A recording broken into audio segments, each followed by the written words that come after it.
and welcome back to Rise and Thrive Mornings with Intention. Thank you so much for being with us here again. And I have a super guest with me today, Nattolie Chilton, and she's with us and going to inspire us and share her story with us. So welcome. Thank you, Eva. I was trying to get your name right. It's okay. It's okay. So welcome so much. And Nattolie, please tell us a little bit about yourself, a little bit about your background, please. Sure. I've been writing my personal story for 10 years. And I'm a therapist and an activist and a farmer's wife. And so one of the things that means the most to me is, well, first of all, that people stop keeping secrets. And the other thing, so my website is breakupwithsecrets.com. And the other thing is I had submitted a picture to, it was called the Trafficking Hub campaign to dismantle Pornhub. And that is a passion of mine. Layla Micklethwait is a hero to me. So that's who I am, originally from the West Coast, Vancouver, and I live in gorgeous northern Alberta. Wow, so pretty much you're almost next door to me. I'm just down the road in Edmonton. So what a small world. Please tell us what inspired you to write for the Ripple Effect of Impact, which is the book that is actually coming out very soon, August 20th. So we can't wait for it to launch on that day. We're super excited. So what inspired you to join this beautiful collaboration book? Well, Kathy Dirksen reached out to me, and we've been connected for a long time on LinkedIn. And I've just been, well, first of all, I respect her a lot. And I thought, okay, well, if I release a chapter, just one chapter, maybe this will help me with my full book. And the title really appealed to me, is The Ripple Effect. And what is, that's a question I hadn't considered deeply. What is my ripple effect? And so it was a big challenge, and more challenging than I knew at that time when I committed. Wow, So that's I wanted beautiful. to share, what that was and find out for myself, actually. Exactly. Unless you do something, you won't really know where it's fully gonna take you. So I totally understand that. What is the core message you hope readers take away from your contribution to this book, from your chapter, of course? Well, Eva, that wasn't the most clear. You'd think that you would have a clear idea of what that was. And I thought that I did. So part of my history was, domestic violence and other abuse things. And I started writing about that and just like a few different experiences. And I literally spent about 40 hours working on those things. And it just wasn't right. It's like, that is not my ripple effect. That may have been other influences, but that's not the mark that I'm leaving. And so as I delved deeper into myself, I realized, the supernatural is a huge part of my story. I grew up, we had a ghost in our house, and my mother saw things, spiritually, which she didn't want to see, but she kind of cut herself off from that. But I realized the supernatural was the biggest impact that I would have. And I had a profound experience in 2000 where the presence of God himself made himself known to me visually and kinesthetically. I felt I was touched in that way. And I thought, there is no greater impact than for me to share that, as human beings, we are not alone. And I believed that I was alone for so long. I was cut off, just very isolated person. And I felt abandoned like an orphan on this earth for decades. So for me, what a breakthrough to realize I'm supported. I am totally supported and never alone. So that's why I shared Touched by the Supernatural. And it inspired me as I wrote it, and just the journey of my spiritual journey of the different ways that, other people might call higher power. For me, it's God. That the spirit actually, that little small voice was speaking to me through the years, giving me insights about how I interfaced with the world, and tips, wisdom to change and become a whole person. So brokenness was a huge part.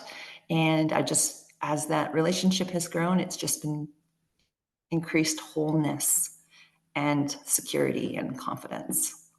So Wow. I Very, am excited for others to read it. Yeah. yeah, and I see you are chapter six, chapter 16 in the book, Touched by the Supernatural. So um it will be available soon. So you can definitely read Natalie's chapter, and I'll definitely gonna read it too. I just got this book, so I haven't had a chance, but definitely looking forward to reading the chapters in these books because what I've seen so far, they are amazing. Um, so tell me, And I how can't has, wait to read yours. oh, thank you so much. Can't Yeah, I wait. share a story of my travels to El Salvador over a decade ago, and it and how much has it inspired me. And I probably was the first time I realized how much I want to help and inspire others. So when I went on the trip, I got to see a lot of kids. I learned how World Vision Canada works with different communities around the world. So it really inspired me. But at that time, it was just one trip, and I always wondered, well, how can I help people on a bigger scale where instead of, going one trip at a time, which is still very inspiring and productive, I wanted to reach people on a bigger scale. And nothing really happened for like over a decade until 3 years ago when I went into personal development, which took me down the path of coaching and now writing inspirational stories in collaboration books. So sometimes you just don't know where it's going to take you.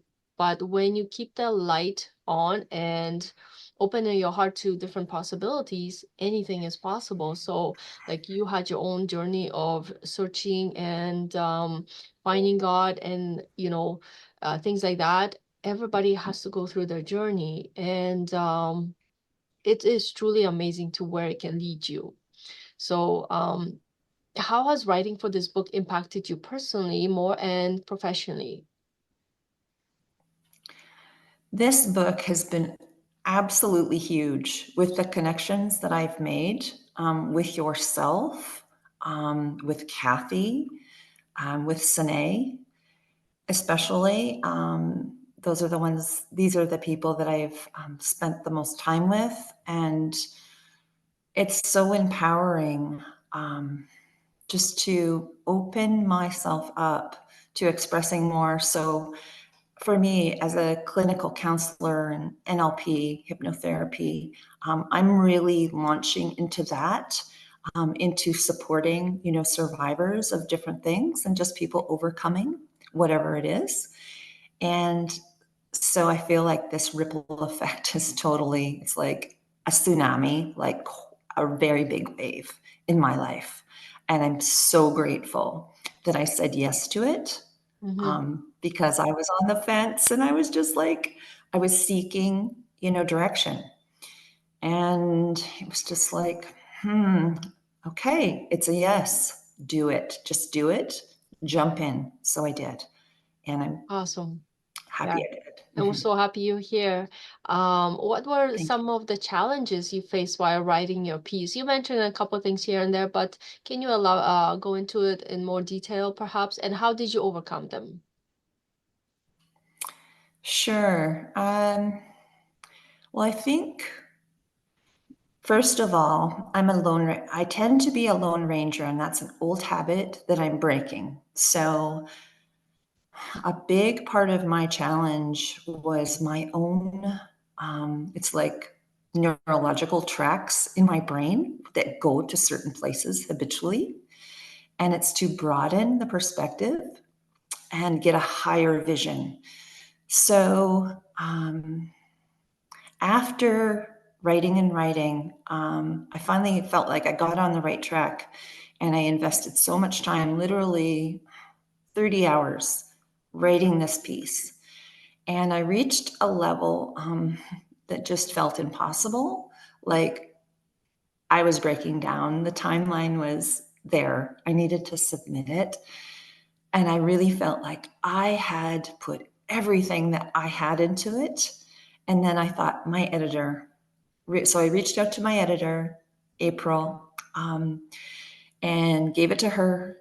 And she just gave a few words to bridge. She helped me to just helped me. And the fact that she was like holding my hand. So that's why I would recommend getting coaches. I didn't start getting coaches regarding my writing until late 2023. And I've been at this since 2014. So I feel like the overcoming part is having the support, having somebody that there's like a heart connection, and somebody who understands the content, and that just put me at ease. It Yes. gave me so much comfort just to know I don't have to do every single thing. And so I would recommend that reach out for support if you're doing something that's just out of your comfort zone. And this has been out of mine. Mm-hmm. And definitely. So I remember when I did my first collaboration book in Midlife Awakening, um, I've always wanted to write something, but it wasn't really coming. I sat on it for decades, or maybe just 2 decades. And then when I started writing, I'm like, what do I write? Like I was like deer in the headlights. But you know what? I had an editor too because I was writing something else at the same time. So you're absolutely right. It is so nice to have that feedback, that second opinion or third sometimes, and this way somebody can guide you. It's like, have you thought about this? Have you thought about that? Because I tend to do things on my own too a lot. I'm like that, lone ranger in some of the things. Like I travel a lot by myself and so on. So writing the book, I was also almost on my own, because also not everybody in my immediate circle, family, for example, is into the things I do. So of course, sometimes you have to go out of what the norm and go out there, find people who share the same inspiration, things they want to do, and so on. So you can get ahead much faster, instead of like, oh, what do I do next? So yeah, my first book, I was also like, in a way, deer in the headlights. But when I did my second one, I was like, hey, this isn't so bad. This is actually easy. And I was able to Yes. expand on it, kind of went back to, the elementary days when you have to write a story. I'm like, okay, what's the proper way? How can I get people into reading it more? How can I change my writing so it's more inspiring, kind of goes together more? So it's kind of going back to the basics and then expanding from there. So it is definitely a beautiful journey. And just writing and pouring out your heart is the best part about it, because it will come. And sometimes I think on the ripple effect, I sat on that chapter for a long time. I'm like, I want to make it better. I want to make it better. So you push yourself just not only to share the story, but share it in a way that's even more inspiring, more catchy, to Mhm. get people to literally get off their butt and go do something bigger with their life, you know. So it is definitely worth it. Beautiful journey. And like I say to a lot of my students and clients, is like, you never know where it's going to take you, so go with it, expand and make your life as beautiful as you can. So can you share with us a story of from your experience that had a significant impact on someone's life? A story from my life that had a significant impact. Let's see. I'm sure you have many, but one that really sticks out that you like to share with us. Okay. There is, there's a lady, let's see. There's a lady that years ago, I used to be called to hotels to treat people. So elite guests at the Marriott, I used to treat them. And this one lady, she was in a lot of pain. And I used to kind of be like a doctor on call. And so massaging people and helping to reduce their stress and pain has been a huge ripple in my life. Thousands of people I've treated. And so I went there. I had to be there within about an hour. She was a speaker. And she ended up being this amazing woman. So there's a photo, it's called The Picture of the Century. And it was a little girl, it's called Little Girl Running. She was running out from the bomb that had um, um, from Hiroshima that had bombed, and she was running out of it. No, it wasn't Hiroshima, I'm sorry, but it's called Little Girl Running. It's the photo of the century. And this was this woman. She was this little girl who'd survived that. And so touching her was absolutely incredible. She got a lot of relief from it, but it was like the tide, it was like my ripple went out to touch her, and then her ripple came out to touch me. And afterwards, she spoke into my life, and she's an ambassador for global peace. And she just spoke peace to me. And in that light, in that time, I was in my addiction. I didn't have peace. I was getting divorced.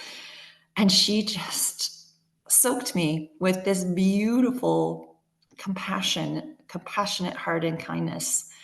And so I see the ripple of my compassionate heart and caring nature really came back very quickly in that situation with her. And I'll never forget, massaging her scarred body from the burns. And I will post that picture. Actually, I'll send it to you. She gave me a card with her book on it, Wow, and that is such a beautiful that was story. huge. That was Wow. huge. Mm-hmm. I can feel the impact it has, just you sharing it, and it's so beautiful. Wow, this is why I love doing these podcasts. Like you hear so many amazing stories and the growth that people have and everything. So tell me, what advice would you give to someone who wants to write and create a meaningful impact?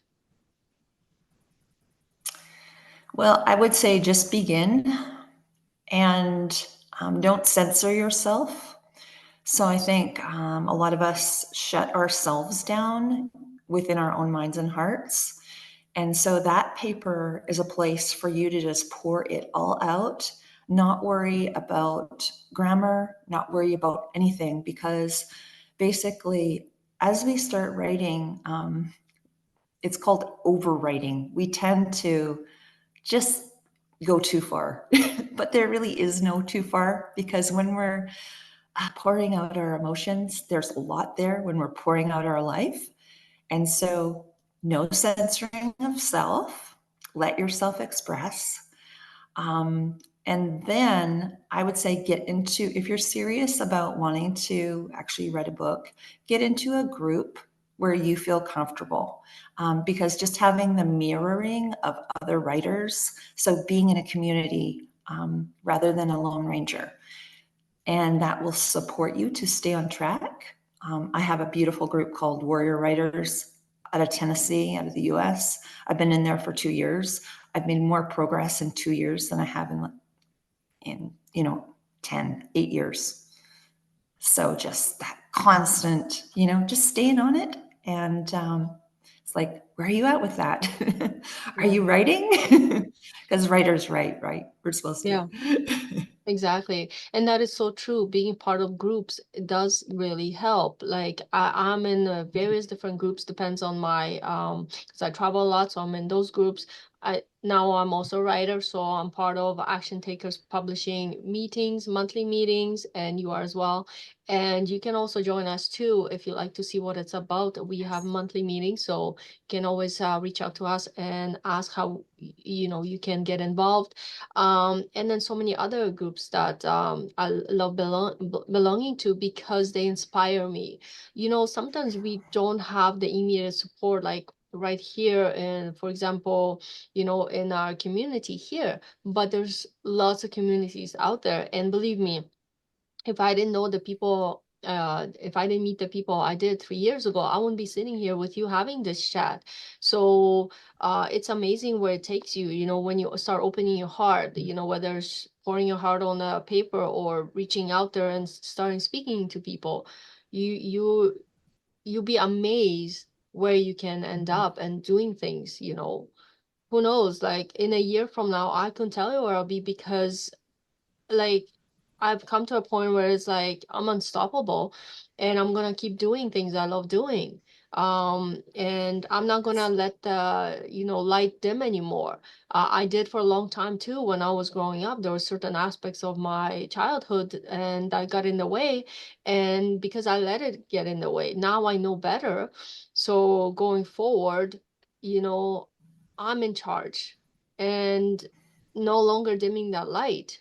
And I want people to know that there's always groups out there you can reach out to, people you can talk to, so many resources. We just have to take that first step and go after what we truly want.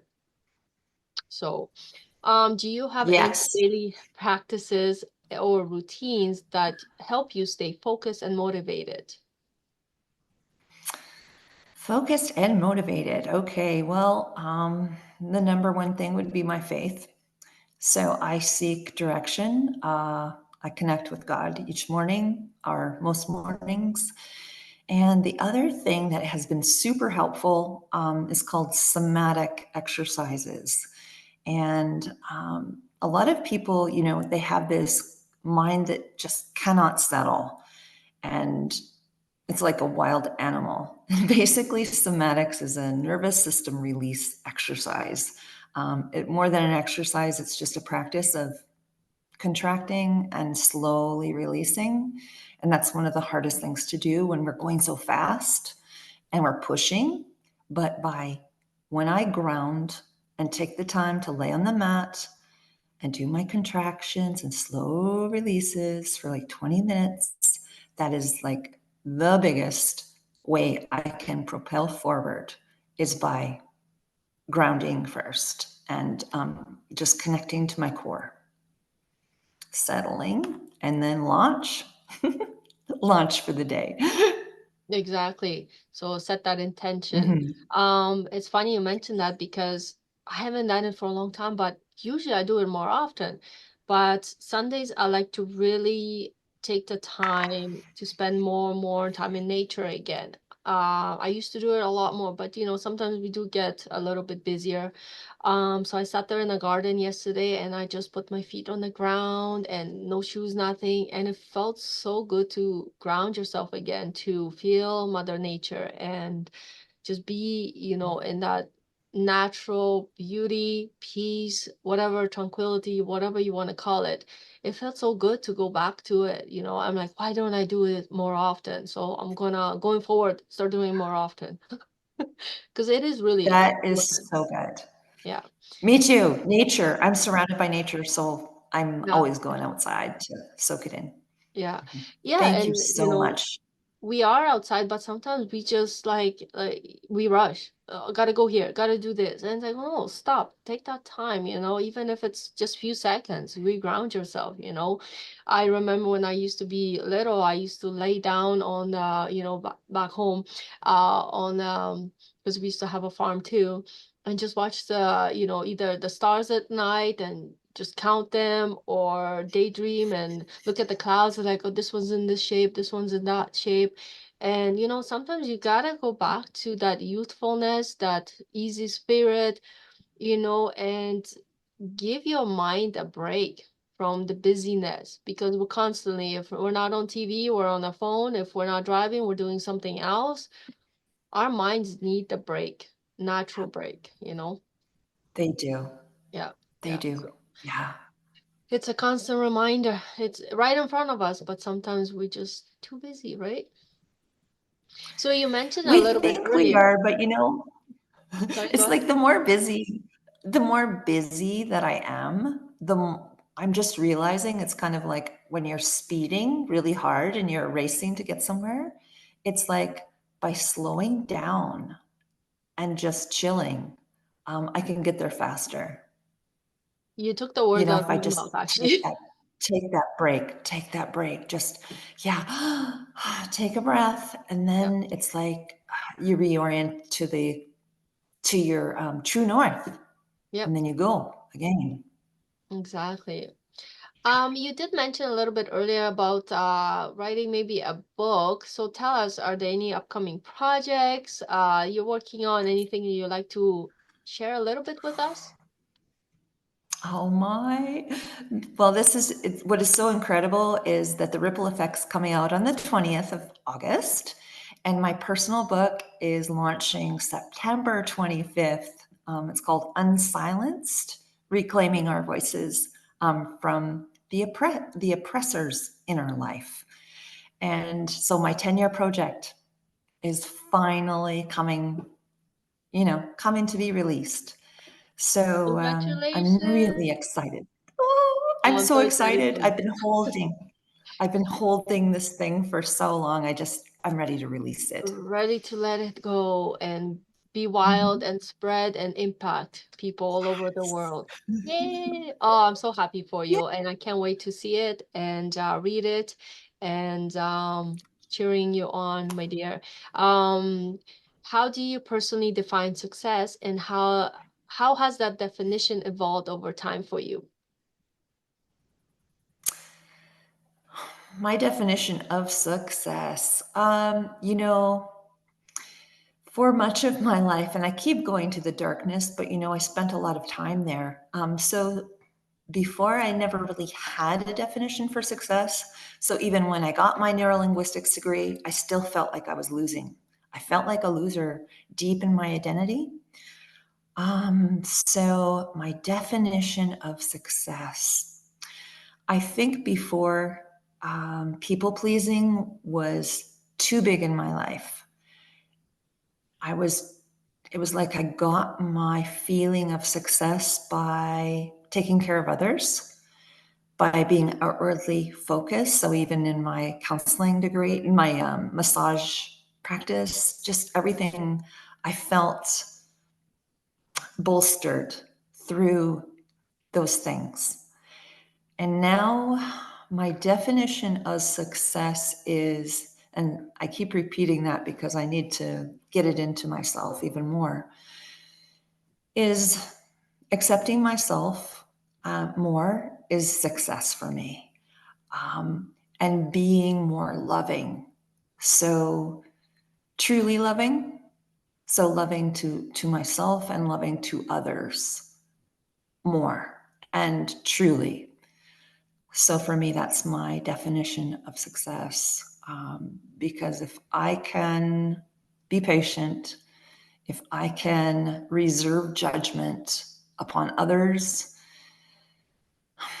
and resist lashing out in anger, there's a lot to be angry about in this world. But when I'm able to actually raise my level and have compassion versus judgment. And I see compassion and love. So that's it. Being a compassionate and more loving person is my idea of success, and being who I am. Yes. And that is true. Like, That allows me. yes, and it's true. We gotta love ourselves first, because if we're not loving ourselves, how can we possibly share that, out there? So I personally have created a program that is called Self-Love, as well as self-concept, to help people get to the next level by going deeper within, and having that confidence about themselves. Because I personally too, didn't have it for a long time too. I used to be also a people pleaser to some extent. And, Mhm. after, intensive, personal development programs and other things, like, you start turning the table around and caring for yourself more, not from a self point of ego, but from the heart and soul you're meant to come from. So it is very important to take care of ourselves first, and then we can help others.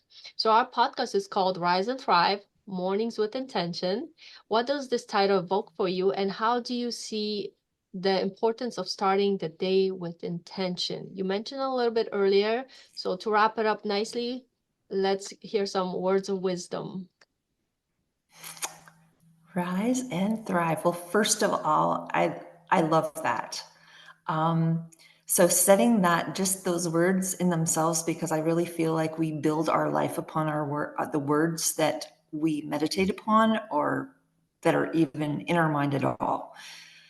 So deciding, for me, it's like, this is the day that I've been given. I'm going to like be happy in it. I am going to make the most of it. Um, and intention, just wanting to express my highest, um, like to engage with the divine connections of that day.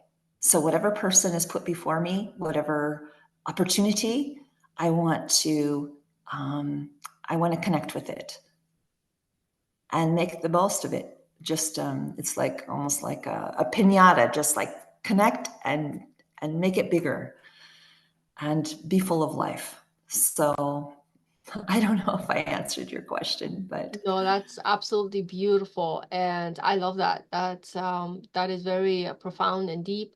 So thank you for sharing that with us, Natalie. And we will share thank you. the biography and links how you can get in contact with Natalie. So thank you so much for being here with us today, and thank you for your time.